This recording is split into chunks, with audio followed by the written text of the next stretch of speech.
مسکو ده این همه خیلی کار مسکو ده فهمی یا مسکو بری روسی را نمیدونی نمیده عذاب بکشی کی روسی رو نمیدونه برادر ما خوبه گنده 5 سال خونده و 5 سال دیگه در مسکو کار کرده چه روسی رو نمیدونیم روسی را اوی را با مورم گم میزنم میدونم اوه بچه چه نمیدونم روی روست درو چه درو خیلی روزی اگر بدونی من یک سوال میکنم 10 سوال بتایی یک سوال میکنم گذاشتم یک طرف بدونی بگو امی مخچای 500 با روسی چی میشود؟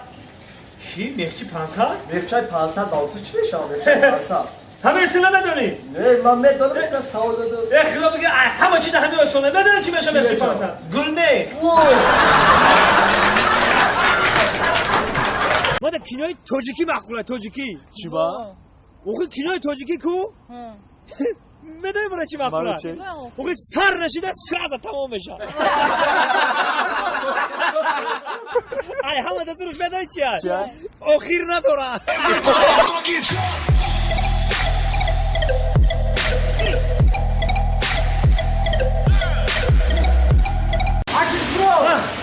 حالا بخواه که چهره اساسی هنگه را ببینی حالا می هنگه دفعه با یک خر میگی بگیری چهره اساسشون میبینی Everybody fucking drunk.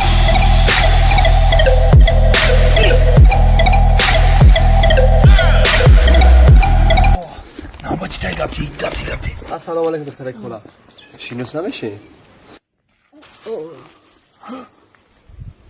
تیم گپ میتی نه اپا خیلی فکر نکن ما زن دارم ما خیلی بچه نیستم